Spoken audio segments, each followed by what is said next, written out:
ইরানের ক্ষেপণাস্ত্রের সামনে যেন রেহাই পাচ্ছে না যুক্তরাষ্ট্রের সামরিক বাহিনী। ইরানের ছোড়া মিসাইল ও ড্রোনের আঘাতে মুহূর্তেই ধ্বংসস্তূপে পরিণত যুক্তরাষ্ট্রের সামরিক ঘাঁটি। কিভাবে সফল হলো ইরান? মধ্যপ্রাচ্যে কি তাহলে মার্কিন সামরিক বাহিনী দুর্বল হয়ে পড়েছে? বিমানবাহী রণতরী এনেও কি এবার ইরানের কাছে হেরে যাবে যুক্তরাষ্ট্র?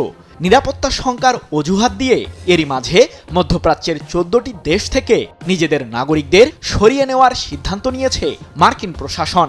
প্রশ্ন হলো, ইরানের হামলার মুখে কি ভয় পেল যুক্তরাষ্ট্র? ইরানের সামরিক সক্ষমতাকে প্রথমে খুব একটা গুরুত্ব দেয়নি মার্কিন সামরিক বাহিনী, কিন্তু ইরানের সর্বোচ্চ ধর্মীয় নেতা আয়াতুল্লাহ আলী খামেনিকে হত্যার পর যুদ্ধের মাঠের সব সমীকরণ যেন মুহূর্তেই বদলে গেছে। মধ্যপ্রাচ্যে থাকা মার্কিন সামরিক ঘাঁটিগুলোকে কাঁপিয়ে তুলতে ইরানের ক্ষেপণাস্ত্রই যে যথেষ্ট তার প্রমাণ রেখেছে দেশটির সর্বোচ্চ প্রতিরক্ষা বাহিনী IRGC। ইরানের বিরুদ্ধে যুক্তরাষ্ট্র হামলা শুরু করলেই পুরো মধ্যপ্রাচ্যে আগুনের শিখা ছড়িয়ে পড়বে এমন হুঁশিয়ারি যুদ্ধ শুরুর আগেই দিয়েছিল IRGC, কিন্তু সেই হুঁশিয়ারিকে গুরুত্ব না দেওয়ায় যুক্তরাষ্ট্রকে এখন তাদের সেই ভুলের কড়া মাসুল গুনতে হচ্ছে। এবার বাহরাইনে থাকা মার্কিন বিমান ঘাঁটিকে লক্ষ্য করে কমপক্ষে 20টি আত্মঘাতী ড্রোন ও অন্তত 3টি ব্যালিস্টিক মিসাইল ছুড়েছে ইরান। আর এতে মুহূর্তেই লণ্ডভণ্ড হয়ে যায় বাহরাইনের শেখ ইসা এলাকায় অবস্থিত মার্কিন বিমান ঘাঁটিটির প্রধান কমান্ড সদর দপ্তর। আগুন লেগে যায় ঘাঁটিটিতে থাকা জ্বালানি ট্যাঙ্কারগুলোতেও। 3 মার্চ এক প্রতিবেদনে বিষয়টি নিশ্চিত করেছে কাতার ভিত্তিক সংবাদ মাধ্যম আল জাজিরা। এর আগে বাহরাইনের সালমান বন্দরে থাকা মার্কিন নৌবাহিনীর একটি স্থাপনায় মিসাইল হামলা চালায় ইরান। এতে ভয়াবহ অগ্নিকাণ্ডের ঘটনা ঘটে। বন্দরটিতে মার্কিন নৌবাহিনীর কেন্দ্রীয় কমান্ড এবং 5ম নৌবহর অবস্থিত। প্রশ্ন হলো, যুক্তরাষ্ট্রের আধুনিক সমরাস্ত্রের সামনে কিভাবে সফল হচ্ছে ইরান? মধ্যপ্রাচ্যের কমপক্ষে 19টি জায়গায় থাকা মার্কিন সামরিক ঘাঁটিগুলোতে রয়েছে প্যাট্রিয়টের মতো অত্যাধুনিক এয়ার ডিফেন্স সিস্টেম। বিশ্লেষকদের ধারণা, এই বিমান প্রতিরক্ষা ব্যবস্থাগুলোর দুর্বলতা খুঁজে বের করতে সফল হয়েছে ইরান। এমনকি সম্প্রতি ইরানের পররাষ্ট্রমন্ত্রী আব্বাস আরাকচি জানিয়েছেন, 2 দশকেরও বেশি সময় ধরে মধ্যপ্রাচ্যে থাকা যুক্তরাষ্ট্রের সামরিক বাহিনীকে ঘিরে গবেষণা চালিয়েছে তেহরান, যার কারণেই এবারের যুদ্ধে মার্কিন বাহিনীর বিরুদ্ধে সফলতা পাচ্ছে ইরান। কি বুঝলেন ভাই? অনলি জেডাই চাই। এদিকে বাহরাইন সহ মধ্যপ্রাচ্যের 14টি দেশ থেকে নিজেদের নাগরিকদের সরিয়ে নিচ্ছে যুক্তরাষ্ট্র।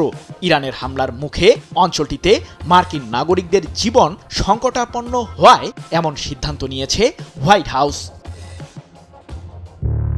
তবে কি এবার ইরানের বিরুদ্ধে একজোট হচ্ছে পশ্চিমারা? ফ্রান্স, জার্মানি ও যুক্তরাজ্যের পক্ষ থেকে জানানো হচ্ছে যে ইরানের বিরুদ্ধে প্রতিরক্ষামূলক পদক্ষেপ গ্রহণের মাধ্যমে মিত্রদের স্বার্থ রক্ষা করতে তারা প্রস্তুত। তবে কি এবার পশ্চিমারা একজোট হয়ে ইরানের বিরুদ্ধে যুদ্ধ করবে? মধ্যপ্রাচ্যে কি এবার ছড়িয়ে পড়বে ভয়াবহ যুদ্ধ? 28 ফেব্রুয়ারি ইরানের বিরুদ্ধে ইসরায়েল ও যুক্তরাষ্ট্রের আকস্মিক হামলায় দেশটির সর্বোচ্চ ধর্মীয় নেতা আয়াতুল্লাহ আলী খামেনি সহ বেশ কয়েকজন শীর্ষ সামরিক কর্মকর্তা নিহত হন। পাল্টা প্রতিক্রিয়ায় ইরান ইসরায়েলি ভূখণ্ড ও আশেপাশে থাকা মার্কিন ঘাঁটিতে ভয়াবহ মিসাইল হামলা চালায়। এরই মধ্যে মার্কিন প্রেসিডেন্ট ডোনাল্ড ট্রাম্প ঘোষণা দিয়েছেন, সব লক্ষ্য অর্জন না করা পর্যন্ত ইরানে হামলা অব্যাহত থাকবে। তিনি জানিয়েছেন, ইরানে এই অভিযান 4 সপ্তাহব্যাপী চলতে পারে। এদিকে ইরানে হামলা শুরুর পর রোববার একটি চাঞ্চল্যকর রিপোর্ট প্রকাশ করে ওয়াশিংটন পোস্ট। তাদের রিপোর্টে বলা হয়, সৌদি যুবরাজ মোহাম্মদ বিন সালমান এবং ইসরায়েলের চাপে ইরানে হামলা শুরু করেছেন ডোনাল্ড ট্রাম্প। প্রকাশ্যে ইরানে হামলার বিরোধিতা করলেও গোপনে ইরানে হামলা চালানোর জন্য চাপ দিতেন যুবরাজ। এবার ইরানের বিরুদ্ধে যুদ্ধে পরোক্ষভাবে যুক্ত হয়েছে যুক্তরাজ্য। দেশটির প্রধানমন্ত্রী কিয়ার স্টারমার বলেছেন, ইরানের মিসাইল ব্যবস্থায় হামলা চালাতে তাদের ঘাঁটি ব্যবহার করতে যুক্তরাষ্ট্রকে অনুমতি দিয়েছেন তারা। এর আগে ফ্রান্স জানায় খামেনিকে হত্যা করায় তারা খুশি। সবশেষ ফ্রান্স, জার্মানি ও যুক্তরাজ্যের পক্ষ থেকে বলা হয়েছে, প্রয়োজনে ইরানের বিরুদ্ধে প্রতিরক্ষামূলক পদক্ষেপ গ্রহণের মাধ্যমে আমরা আমাদের এবং উপসাগরীয় মিত্রদের স্বার্থ রক্ষা করতে প্রস্তুত। দেশটির নেতারা যৌথ এক বিবৃতিতে বলেছেন, প্রয়োজনীয় ও আনুপাতিক প্রতিরক্ষামূলক পদক্ষেপ গ্রহণের মাধ্যমে এমন ব্যবস্থা নেওয়া হবে যাতে ইরানের ক্ষেপণাস্ত্র এবং ড্রোন উৎক্ষেপণের ক্ষমতা ধ্বংস করা যায়। আমি ভরসা রাখি হিরন স্মার্ট ওয়াটার পিউরিফায়ারে। পুরো পরিস্থিতি এখন এক জটিল বাস্তবতায় দাঁড়িয়ে। একদিকে ইসরায়েল ও যুক্তরাষ্ট্রের বর্বরোচিত হামলা, অন্যদিকে ইরানের কঠোর প্রতিরোধ, আর এবার নতুন করে যুক্ত হয়েছে পশ্চিমা জোট। সব ছাপিয়ে পশ্চিমারা একজোট হয়ে যদি ইরানের বিরুদ্ধে যুদ্ধ শুরু করে, তবে পরিস্থিতি যে এক ভয়াবহ যুদ্ধের রূপ নিবে তা নিয়ে কোনো সন্দেহ নেই বলে মনে করছেন বিশ্লেষকরা। কুয়েতের আকাশে আবারও ইরানের বিস্ফোরণ। এবার লক্ষ্যবস্তু মার্কিন দূতাবাসের আশেপাশের এলাকা। ঘন ধোঁয়া উঠতে দেখা গেছে, আর সেই সঙ্গে বেড়েছে আতঙ্ক আর অনিশ্চয়তা। নিশ্চয়ই ভাবছেন বারবার কুয়েতি কেন? যুক্তরাষ্ট্রকে নিজের মাটিতে জায়গা দেওয়ার অপরাধে ইরানের মুহুর্মুহু হামলায় দেশটি কেঁপে কেঁপে উঠছে। 2 মার্চ প্রত্যক্ষদর্শীদের বরাতে আন্তর্জাতিক সংবাদ মাধ্যম ডয়চে ভ্যালে জানিয়েছে, কুয়েত মার্কিন দূতাবাসের কাছাকাছি এলাকায় একটি বিস্ফোরণের পর ধোঁয়া উঠতে দেখা গেছে। ঘটনাটি ঘটে এমন এক সময় যখন গত কয়েক ঘণ্টা ধরে দফায় দফায় বিমান হামলার সাইরেন বাজছিল দেশ জুড়ে। বিস্ফোরণের পরপরই সতর্কতা জারি করে কুয়েতে অবস্থিত মার্কিন দূতাবাস। এক জরুরি বার্তায় দেশটিতে অবস্থানরত মার্কিন নাগরিকদের দূতাবাস এলাকা এড়িয়ে চলার নির্দেশ দেওয়া হয়। শুধু তাই নয়, নিরাপদ স্থানে আশ্রয় নেওয়ার আহ্বান জানানো হয়েছে। নিজ বাসায় থাকলে সবচেয়ে নিচ তলায় বা মাটির নিচের বাংকারে অবস্থান করতে বলা হয়েছে। জানালা থেকে দূরে সরার পরামর্শও দেয়া হয়েছে, কারণ সম্ভাব্য আরও মিসাইল হামলার ঝুঁকি উড়িয়ে দেয়া যাচ্ছে না। এদিকে কাতার ভিত্তিক সংবাদ মাধ্যম আল জাজিরা জানিয়েছে, কুয়েত সিটির কাছে অবস্থিত মিনা আল আহমাদি শিল্পাঞ্চলে ক্ষেপণাস্ত্রের কিছু ধ্বংসাবশেষ এসে পড়েছে। এতে অন্তত 2 শ্রমিক আহত হয়েছেন। মিনা আল আহমাদি কুয়েতের অন্যতম গুরুত্বপূর্ণ তেল শোধনাগার ও শিল্প এলাকা, যেখানে ক্ষেপণাস্ত্রের ধ্বংসাবশেষ পাওয়া মানে ঘটনাটি শুধু প্রতীকী নয়, এর অর্থনৈতিক অভিপ্রায়ও থাকতে পারে। প্রশ্ন হচ্ছে, বিস্ফোরণটি কি সরাসরি দূতাবাসকে লক্ষ্য করে চালানো হামলার অংশ, নাকি আকাশ প্রতিরক্ষা ব্যবস্থার মাধ্যমে প্রতিহত হওয়া কোনো ক্ষেপণাস্ত্রের ভগ্নাংশ? এখনও আনুষ্ঠানিকভাবে নিশ্চিত করা হয়নি বিস্ফোরণের সুনির্দিষ্ট কারণ। তবে আকাশে সাইরেন, মিসাইলের ধ্বংসাবশেষ, দূতাবাসের সতর্ক বার্তা, সব মিলে পরিস্থিতি যে অস্বাভাবিক তা স্পষ্ট। আমি ভরসা রাখি হিরন স্মার্ট ওয়াটার পিউরিফায়ারে। কুয়েত এমন এক দেশ যেখানে যুক্তরাষ্ট্রের গুরুত্বপূর্ণ সামরিক উপস্থিতি রয়েছে। উপসাগরীয় অঞ্চলে মার্কিন সামরিক কৌশলের একটি বড় কেন্দ্র এটি। সেই প্রেক্ষাপটে মার্কিন দূতাবাসের আশেপাশে বিস্ফোরণ নিছক নিরাপত্তা ইস্যু নয়, এটি ভূ রাজনীতির ইঙ্গিত হতে পারে। বিশ্লেষকেরা বলছেন, যদি কূটনৈতিক স্থাপনাগুলো ঝুঁকির মধ্যে পড়ে, তবে সংঘাতের চরিত্র বদলে যেতে পারে। কারণ দূতাবাস মানেই কূটনৈতিক সুরক্ষা, আন্তর্জাতিক আইনের ছায়া। সেই সীমানা লঙ্ঘিত হলে প্রতিক্রিয়াও হতে পারে কঠোর। এদিকে বিশ্ববাজারেও নজর রাখা হচ্ছে। কুয়েত তেল সমৃদ্ধ দেশ। শিল্পাঞ্চলে ক্ষেপণাস্ত্রের ধ্বংসাবশেষ পড়ার খবর জ্বালানি নিরাপত্তা নিয়ে নতুন উদ্বেগ তৈরি করেছে। তাহলে কি মধ্যপ্রাচ্যের সংঘাত এখন ছড়িয়ে পড়েছে কূটনৈতিক এলাকা ও জ্বালানি অবকাঠামোতেও? কুয়েত সরকার এখনও বিস্তারিত বিবৃতি দেয়নি। মার্কিন পক্ষ থেকেও সীমিত তথ্য প্রকাশ করা হয়েছে, কিন্তু সতর্কবার্তার ভাষা বলছে পরিস্থিতি এখনও নিয়ন্ত্রণে বলা যাচ্ছে না। খামেনির বদলে নেতানিয়াহুকে চায় ইরান। তবে কি সত্যি মৃত্যুর বদলে মৃত্যু চায় দেশটি? 28 ফেব্রুয়ারি মধ্যপ্রাচ্যে যুক্তরাষ্ট্র ইসরায়েলের হামলার পর পরিস্থিতি এমন উত্তপ্ত যে তেহরানে যেন প্রতিশোধের আগুনে আরো জ্বলছে। খামেনির মৃত্যুর পর দেশটি যেন আরো মরিয়া। তবে এবার লক্ষ্যবস্তু কি শুধুই প্রতিরোধ, নাকি শত্রুপক্ষের শীর্ষ নেতৃত্বের শেষ দেখে ছাড়া? এরই মাঝে প্রতিশোধ নিতে ইরান তার ইসলামী রেভলিউশনারি গার্ড কর্পস IRGC'র মাধ্যমে নেতানিয়াহুর কার্যালয়ে ক্ষেপণাস্ত্র হামলা চালিয়েছে। এই অবস্থায় ইসরায়েলি প্রধানমন্ত্রী বেনিয়ামিন নেতানিয়াহুর বর্তমান অবস্থান এবং ভাগ্য নিয়ে তৈরি হয়েছে এক রহস্যময় অনিশ্চয়তা। ইরানের দাবি, এই ক্ষেপণাস্ত্র হামলায় নেতানিয়াহুর কার্যালয় সরাসরি আঘাতপ্রাপ্ত হয়েছে, তবে ইসরায়েলের পক্ষ থেকে এখনো কোনো প্রতিক্রিয়া পাওয়া যায়নি। ইরানের আধার সামরিক সংবাদ সংস্থা তাসনিম নিউজ এক প্রতিবেদনে জানিয়েছে, IRGC এই হামলায় খেইবার নামের অত্যাধুনিক ক্ষেপণাস্ত্র ব্যবহার করেছে। লক্ষ্যবস্তু ছিল দুটি প্রধান স্থান, প্রধানমন্ত্রীর অফিস এবং বিমান বাহিনীর কমান্ডারের বাসভবন। হামলার ফলে নেতানিয়াহুর কার্যালয়ে ব্যাপক ক্ষয়ক্ষতি হয়েছে। এর আগে একের পর এক মিসাইল ও ড্রোন হামলায় ইসরায়েলকে নাজেহাল করেছে ইরান। শুধু তাই নয়, সৌদির বড় তেল শোধনাগারেও ড্রোন হামলা চালানো হয়েছে। কুয়েতে ইরানের ক্ষেপণাস্ত্র হামলায় মার্কিন F-15 জেট বিধ্বস্ত হওয়ার দাবি উঠে এসেছে। এমন পরিস্থিতিতে ইরান যেন পুরো মধ্যপ্রাচ্যে শক্তির খেলা চালাচ্ছে। ইরানের প্রতিশোধ কেবল ইসরায়েল বা যুক্তরাষ্ট্রের সামরিক লক্ষ্যবস্তুতে সীমাবদ্ধ নেই। সমুদ্রের দানব হিসেবে খ্যাত মার্কিন যুদ্ধ বিমানবাহী রণতরী USS আব্রাহাম লিঙ্কনও লক্ষ্যবস্তুতে পরিণত হয়েছে। ইরান 4টি ব্যালিস্টিক মিসাইল ছুড়েছে বলে দাবি করছে। ফলে প্রশ্ন হচ্ছে, ইরানের মূল লক্ষ্য কি রাজনৈতিক নেতৃত্বের ওপর চাপ তৈরি করা, নাকি সামরিক এবং কূটনৈতিকভাবে একটি বৃহৎ বার্তা প্রেরণ করা? JBS holdings limited.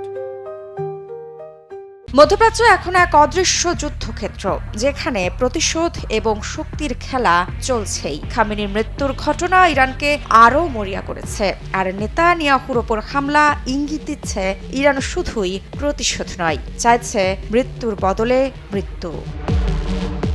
সম্প্রতি ইসরায়েল ও মার্কিন যুক্তরাষ্ট্রের চালানো হামলার জবাব দিতে খুব বেশি দেরি করেনি ইরান। শত শত মিসাইল ছুড়ে দ্রুত ও তাৎক্ষণিক জবাব দেয় ইরান। ইসরায়েল ও মার্কিন যুক্তরাষ্ট্রের বিরুদ্ধে লড়াইয়ে ইরানের হাতে কি ধরনের মিসাইল রয়েছে?